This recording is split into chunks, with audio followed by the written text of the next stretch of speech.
ছোটবেলার কিছু স্মৃতি সময়ের সঙ্গে সঙ্গে ধীরে ধীরে মিলিয়ে যায়। কিছু কিছু স্মৃতি এমন হয় যেগুলো রাত যত গভীর হয় তত স্পষ্ট হয়ে ওঠে। আজ আমরা এমনই এক স্মৃতির দরজা খুলতে চলেছি। ভুতুড়ে মাগুর, বাস্তব আর অবাস্তবের মাঝে দাঁড়িয়ে থাকা এক ভয়াবহ অভিজ্ঞতা। গল্পের মূল ভাবনা রাহুল হালদার, লেখায় পিউ মণ্ডল। আপনি প্রস্তুত তো? তাহলে আসুন শুরু করি। এই বছর বর্ষাটা এমন শুরু হয়েছে যে গত কিছুদিন ধরে একটানা বৃষ্টি হয়েই যাচ্ছে। সকাল দুপুর রাত একই ধারা। অফিস বন্ধের পর বাড়ি, আর বাড়ি থেকে অফিস। এখন এই হয়েছে নিত্যসঙ্গী। রাস্তাঘাট জলে ডুবে আছে, যান চলাচল থেমে গেছে। এমন এক ভেজা অলস বিকেলে 3 বন্ধু একসাথে বসেছে হরিদার চায়ের দোকানে। ভাই, আর ভালো লাগছে না রে। কি এই 1 মাস ধরে বৃষ্টি হয়েই চলেছে। রাস্তায় জল জমে জমে পুকুর, একেবারে ঘর থেকে বের হতে ইচ্ছে করে না। জীবন যেন হাঁপিয়ে উঠেছে। আরে ঠিকই বলেছিস। আর কলকাতায় রাস্তা নয় তো বৃষ্টির জমা জলে এক একটা ডোবা। কালই তো অফিস থেকে ফেরবার সময় সে কি প্যাড়াটাই না পেলাম, একটা গাড়িও চলে না, চারিদিকে কাদা জল। আমি তো ভিজেই ফিরেছি রে। আর বলিস না, আমারও তাই। বাড়িতে থাকতে হচ্ছে আর বউয়ের সারাক্ষণ খ্যাটোর খ্যাটোর। সারাদিন ফেসবুক, ইউটিউব, সিরিয়াল, আর এইদিকে বৃষ্টি। একটু যে বাইরে বেরোবো তার উপায় নেই। এখন হরিদার চাই একমাত্র শান্তি। হ্যাঁ, ঠিক বলেছিস তন্ময়। হরিদার হাতের চায়ের জাদু আছে। কি বলো হরিদা? তার টানে টানেই তো আমরা ছুটে আসি। আরে ধুর, কি যে বলেন না রাহুল দাদা বাবু। তোমরা আসো, একটু গল্প গুজব করো, এতে দোকানটা জমে ওঠে। এই বৃষ্টি বাদলার দিনে তেমন বিক্রি বাট্টা নেই গো দাদা বাবুরা। এই মাসে গ্রামের বাড়ি তো তেমন কিছু পাঠাতে পারিনি। মিনুর মা ফোন দিয়েছিল, বলে চিন্তা করো না, নদীতে এবার অনেক মাছ হয়েছে, যাকে যাকে মাছ উঠতেছে, তাই মেসে কিছু করে চালিয়ে নেবো আর কি। কি বলো হরিদা, মাছ? এত মাছ হচ্ছে? হ্যাঁ গো দাদা বাবু, এই সময় পুকুর, বিল, খাল সব ভরে যায় গো দাদা বাবু। গাইতি, জাল ফেলে বা খালি হাতে সব রকমের মাছ ধরছে মানুষ। এমনকি এই সময় ঝাঁকে ঝাঁকে কই মাছ, মাগুর মাছ রাস্তায় উঠে পড়ে। গ্রামের ঘরে বৌজিরাও মাছ ধরতে নামে, দেখলে অবাক হতে হবে গো। বাহ বাহ হরিদা, তাহলে একবার তোমার গ্রামের বাড়িতে যেতে হয় গো। এই বর্ষায় খিচুড়ি আর গরম গরম টাটকা মাছ ভাজা। আহ, কি বলিস রাহুল? কিরে, এমন মাছের গল্প শুনে আটকে উঠলি কেন? তোর তো বরং লোভে জিভে জল আসার কথা। না মানে, তোরা মাছের কথা বলছিলি তাই আমার একটা ছেলেবেলার কথা মনে পড়ে গেল। ভুতুড়ে মাগুর। কি বলিস ভাই? ভুতুড়ে মাগুর? ভূতের সঙ্গে আবার মাছের কি সম্পর্ক রে? মাছ কি ভূত দেখে ভয় খায়, নাকি ভূতে মাছ খায়? না গো দাদা বাবুরা, মাছের সঙ্গে ভূতের যোগ আছে। তোমরা শহরের লোক বিশ্বাস করবে না, কিন্তু গ্রামের ভেতর এমন অনেক ঘটনা আছে যার রহস্য আজও কেউ বোঝে না। সময়টা ছিল আজ থেকে প্রায় 30 বছর আগে। আমার গ্রামের বাড়ি বীরভূম জেলার এক ছোট্ট গ্রাম চাতরা। চারপাশে সবুজ ধানের মাঠে ঘেরা সেই গ্রাম। মাঝ আশ্বিন মাসের হালকা শিরশিরে হাওয়া আর বাতাসে পুজোর শিউলি ফুলের গন্ধ। মাঠের ধারে ধারে দুলছে কাশের শুভ্র শাড়ি। ভিজে মাটির ঘ্রাণ যেন মনের গোপন কোণে কোনো এক পুরনো সুর তোলে। আর মানুষের মুখে মুখে তখন শুধুই একটা নাম, পুজো আসছে, পুজো আসছে। সব কিছুই যেন ঠিকঠাক চলছিল, কিন্তু জানতাম না সেই সরু গ্রামের পথের এক বাঁকে লুকিয়ে আছে এমন এক রাত, যার ছায়া আমি আজও কোনোদিন ছেড়ে ফেলতে পারিনি। এক অলৌকিক নীরব রাত, যেখানে বাস্তব আর অবাস্তবের সীমারেখা এক মুহূর্তে মুছে গিয়েছিল। দিনটা ছিল মহালয়া। ভোরের আকাশটা যেন একটা সাদা কুয়াশার চাদরে মুড়ে আছে। বাতাসে তখনই ভেসে আসছে শিউলি ফুলের গন্ধ। দূর থেকে ভেসে আসা চণ্ডী পাঠের সুরে যেন মনটা এক অদ্ভুত পবিত্রতায় জেগে উঠেছে। আমি একা বসে আছি আমাদের পুরনো ঠাকুর দালানের মশ জমে যাওয়া সিঁড়িতে। মাথার উপর জারুল গাছের পাতা পড়ছে টুপটাপ করে। আর মনে পড়ছে এই বাড়ির প্রতিটি ইঁট যেন সাক্ষী হাজারো পুজোর ইতিহাসের। আমাদের বাড়িতে দুর্গাপুজোর শুরু আমার ঠাকুরদার পিতার হাত ধরে। সেই সময়ের সেই চণ্ডীমণ্ডপ, সেই সোলার সাজে মাটি দিয়ে গড়া দেবীর মূর্তি, আর আমাদের যৌথ পরিবার। পুজোর 4টে দিন বাড়ির কোনায় কোনায় আত্মীয়দের হাসির আওয়াজ, ছোটদের খুনসুটি আর বড়দের তাড়াহুড়ো, সব মিলিয়ে যেন এক রঙিন উৎসবের কোলাজ। কিন্তু আজ আমার মনটা কেন যেন খুশির ঢেউ ছুঁয়ে যায় না। পুজো এসে গেছে একেবারে দরজার কাছে, হাতে গোনা আর মাত্র 7টা দিন, অথচ আমার নিজের জন্য এখনো একটা নতুন জামাও হয়নি। কি ব্যাপার দাদু ভাই, অমন মুখ ভার করে বসে আছো কেন? মন খারাপ? না, কিছু না। কিছু না বললেই হলো। তোমার মুখে স্পষ্ট দেখতে পাচ্ছি আশ্বিনের কালো মেঘের ছায়া। ও দাদু ভাই, বলো না কি হয়েছে তোমার, বলো না। পুজোর আর 7 দিন বাকি। আমার স্কুলের সব বন্ধুদের নতুন জামা হয়ে গেছে, এখনো আমার হলো না। ও দিনু, ও হারু, কোথায় গেলি রে তোরা? আমাদের বিলের কথা শুনে যা। আমার ছোট কাকা দীননাথ হালদার ছুটে আসে বাগানের দিক থেকে, মুখে ঘামের রেখা, হাতে বালতির জল। কি হয়েছে গো, অমন হাঁক ডাক করছো কেন? বাগানের ঘাসগুলো পরিষ্কার করছিলাম তো। আহ, রাখ তো তোদের কাজ। এদিকে যে একটা বড় কাজ পড়ে আছে, সে খেয়াল আছে তোদের? কেন, কি হয়েছে? আমার দাদু ভাইয়ের যে নতুন জামা হয়নি, সে খেয়ালটা আছে তোদের? কি হয়েছে গো মা? বিলেটা কি আবার নতুন বায়না করেছে? উফ, বড় খোকা, ছেলেটাকে সব সময় অমন বকিস না তো।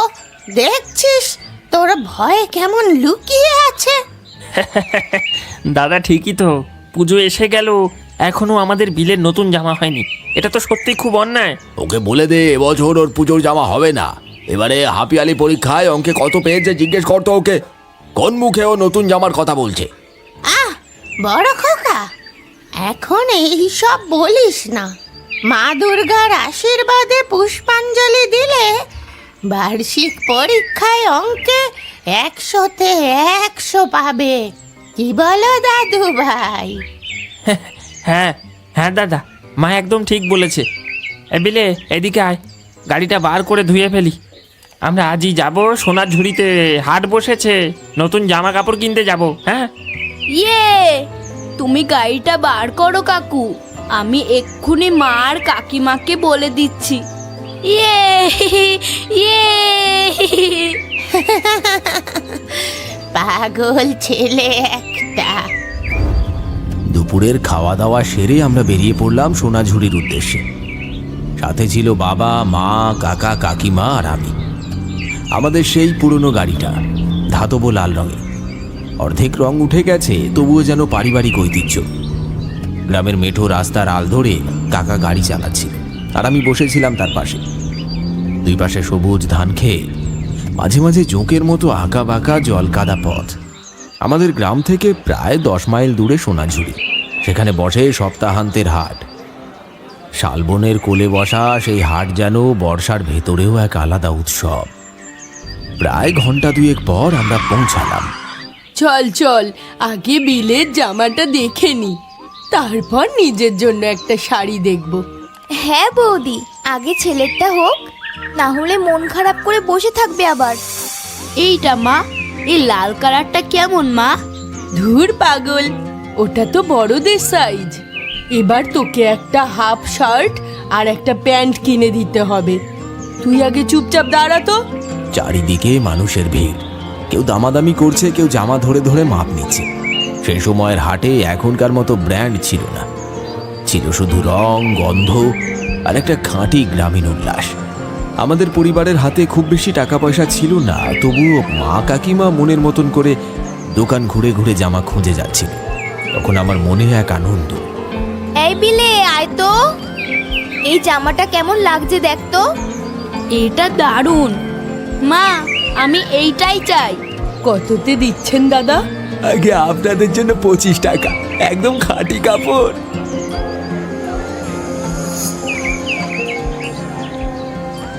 জামাটা হাতে পেয়ে আমি যেন এক অন্য পৃথিবীতে চলে গেলাম। কতদিন অপেক্ষা করে এই দিনটা এসেছিল।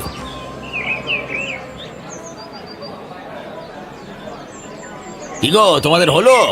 এদিকে দেখছো না পূবের আকাশে কেমন কালো মেঘ জমেছে? আশ্বিনের এই সময় একবার ঝড় উঠলে আর বাঁচোয়া নেই। তাড়াতাড়ি করো, তাড়াতাড়ি কেনাকাটা গুটাও, ঝড় উঠলে বিপদে পড়বো যে। বাবার কথায় আমরা চমকে উঠেছিলাম। কিছুক্ষণের মধ্যেই সেই অশুভ আশঙ্কা সত্যি হয়ে গেল।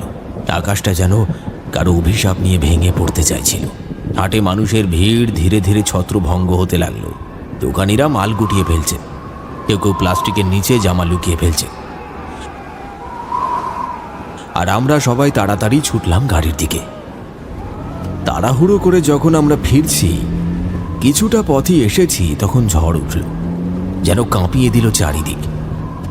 বৃষ্টি শুরু হলো ধরাষাড়, আর বিদ্যুতের ঝলকানিতে রাস্তা যেন কাঁপতে লাগলো। আমাদের গাড়ি সেই কাদায় ভেজা গ্রাম্য রাস্তায় ধীরে ধীরে এগোচ্ছে। রাস্তার দুই পাশে আশ্বিনের ধান ক্ষেত দুলছে হাওয়ায়, যেন ভয় পেয়ে মাথা নোয়াচ্ছে। মা আর কাকিমা তখন ঠাকুরের নাম জপছে। আমি সেদিন মার কোল ঘেঁষে পিছনের সিটে বসেছিলাম। বাইরে ভয়াল প্রকৃতি আর গাড়ির ভিতরে ঈশ্বরের নাম, যেন দুটো ভিন্ন জগৎ মুখোমুখি। আরে কি হলো রে, এমন জোরে ব্রেক মারলি কেন? দাদা সামনে দেখো।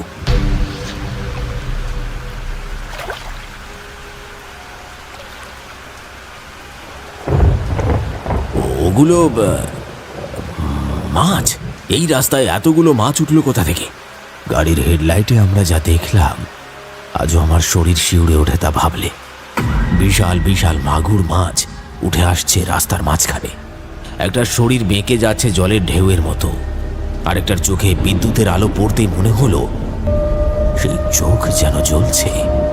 আর শুধু তাই নয়, তারা যেন একটা দিক থেকে আসছে না, রাস্তার নানান দিক থেকে দলে দলে উঠে আসছে।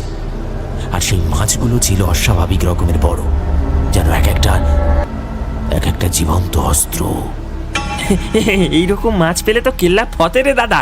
এই বৃষ্টির দিনে দুই একটা ধরতে পারলে কাল দুপুরে জমে যাবে। না না, ওগুলো অদ্ভুত লাগছে। এইভাবে রাস্তা ভরে মাছ আগে কখনো দেখেছিস? আরে গ্রামের রাস্তায় বৃষ্টি হলে তো কই মাছ উঠে আসে, তেমনই হবে। কিন্তু এই মাছগুলো ছিল অন্যরকম। ওদের শরীরগুলো কাঁপছিল, আর ওদের চলাফেরা যেন একটা ছন্দ ছিল, যেন কেউ নির্দেশ দিচ্ছে। বাবা বারবার মানা করছিলেন, কিন্তু মাছের লোভ যে মানুষের বুদ্ধি কেড়ে নেয়।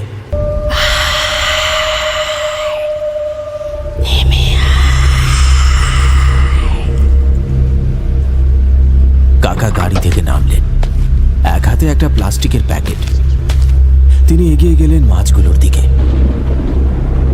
আমরা গাড়ির ভিতর থেকে দেখছিলাম। কাকা একটা ধরতে যাচ্ছে, অন্যটা লাফাচ্ছে, আর একটা ধরতে যাচ্ছে, ফসকে পালিয়ে যাচ্ছে।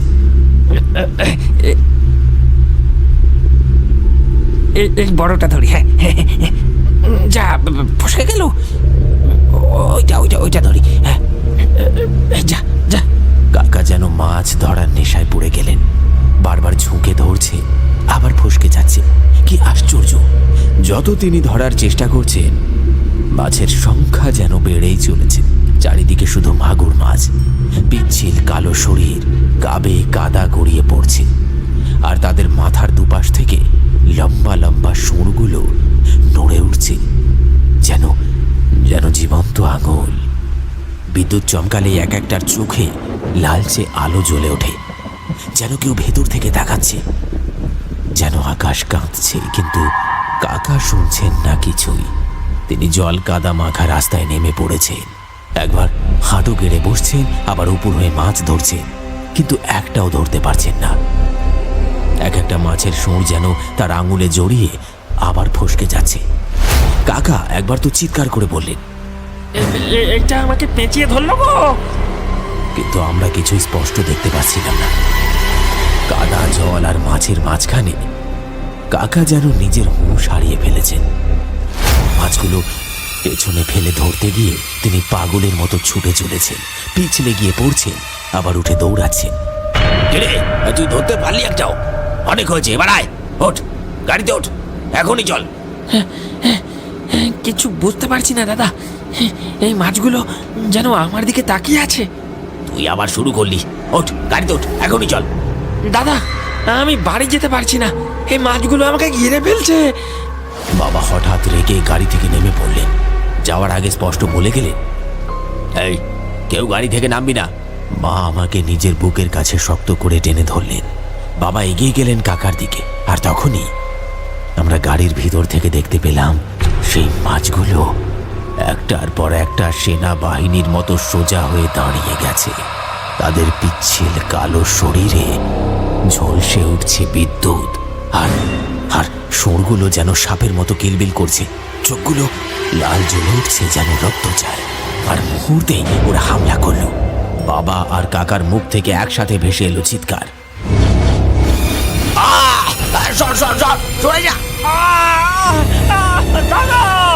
ওরা দুজনেই প্রাণপণে মাছগুলোকে ঠেলছে, ধাক্কা দিচ্ছে, কিন্তু মাছগুলো তো মাছ না, ওরা যেন রাক্ষস, দন্তহীন, মুখে কামড় বসাচ্ছে।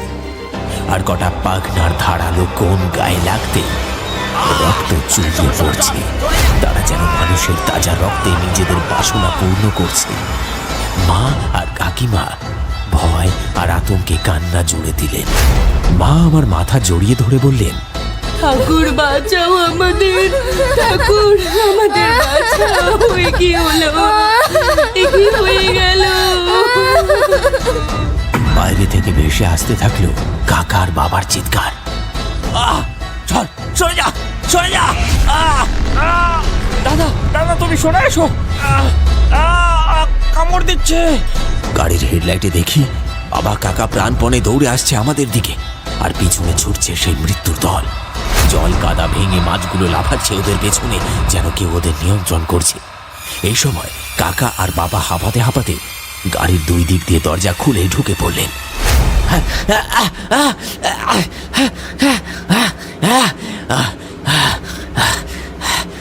বাবার ড্রাইভার সিটে, কাকা পাশের সিটে বসে পড়ল। বাবা গাড়িতে উঠেই তাড়াতাড়ি সব কাঁচ তুলে দিলেন, যেন বাইরের সেই চোখ জ্বলা ভয়ের দলটা আবার ঢুকে না পড়ে। মা পাশে বসে কপালে হাত ঠেকিয়ে প্রণাম করলেন ঠাকুরকে, আর ত্রস্ত উৎকণ্ঠ কণ্ঠে বললেন, কিছু হয়েছে নাকি বলো, কারোর কিছু লাগেনি তো?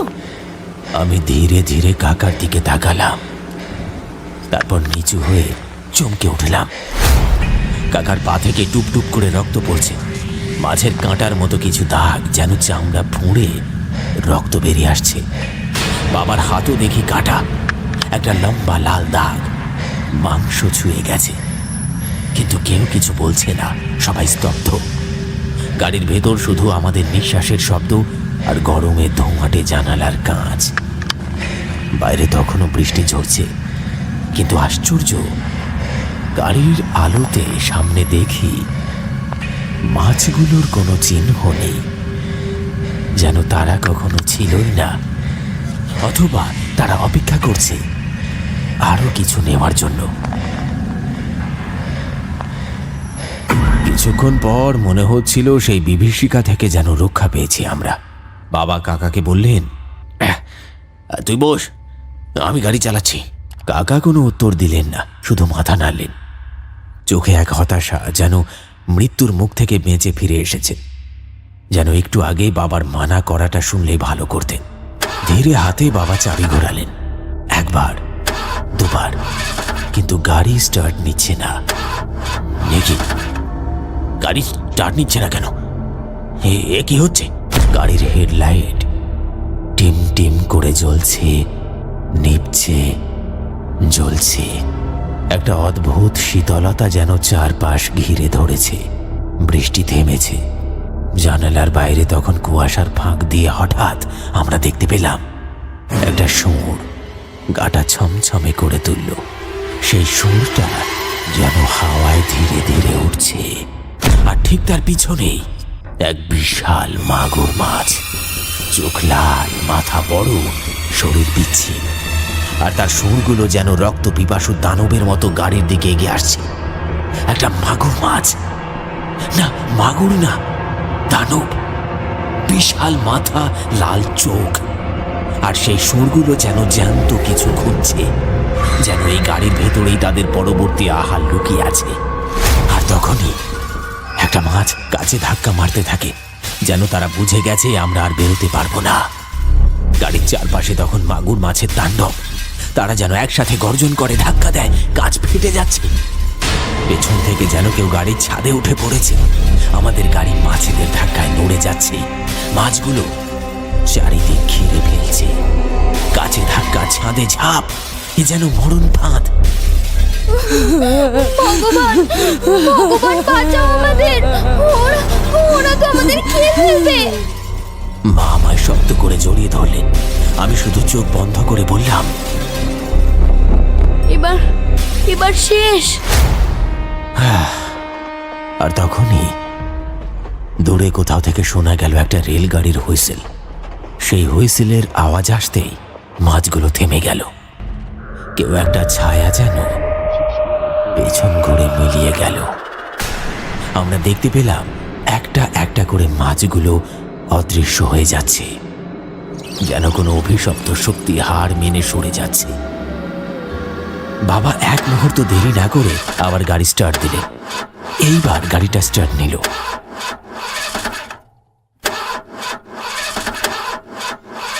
তারপর কিভাবে আমরা বাড়ি ফিরেছিলাম আমি আজও মনে রাখতে চাই না। পরদিন সকাল, চারপাশে আলো ছড়িয়ে পড়েছে ঠিকই, কিন্তু মনের অন্ধকারটা যে এখনো কাটেনি। সারা রাত আমরা কেউ ঘুমোতে পারিনি। কাকিমা ঠাকুরের ছবি নিয়ে বসেছিলেন, মা চুপচাপ আমার মাথায় হাত বুলিয়ে গেছেন। কাকার বাবা সারা রাত কথা বলেননি একটাও, শুধু একটা খোলা জানালার দিকে তাকিয়েছিলেন। এই বিলে, আয় গাড়িটা ধুয়ে নি, একটু জল তুলে দিবি আয়। পরদিন কাকা আর আমি মিলে গাড়ির ডিকি খুলি, আর যা দেখি তা আজও বলতে পারিনি।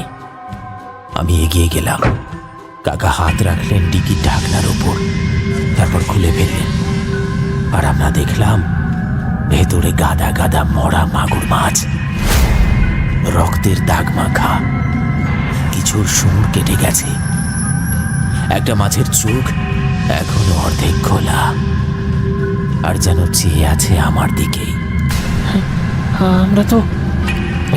আমরা তো একটাও মাছ ধরিনি। তবে এরা এলো কোথা থেকে? আজও আমি বুঝতে পারি না সেই মাছগুলো কোথা থেকে এলো, কিংবা সেদিন রাতে তারা আমাদের কি করতে চেয়েছিল। একটা কথাই মনে হয়, কিছু কিছু স্মৃতি যেমন রেখে যায় রক্তের দাগ, তেমনি রেখে যায় অজানা ভয়। আর সেই ভয় আজও বৃষ্টির রাতে চোখ বন্ধ করলেই আবার ফিরে আসে। বন্ধুরা, আমাদের আজকের এই গল্পটি তোমাদের কেমন লাগলো অবশ্যই কমেন্ট করে জানিও। আর এরকম আরো ভয়ঙ্কর কাহিনী দেখতে অবশ্যই চ্যানেলটিকে সাবস্ক্রাইব করে পাশে থাকা বেল নোটিফিকেশন অন করে রেখো।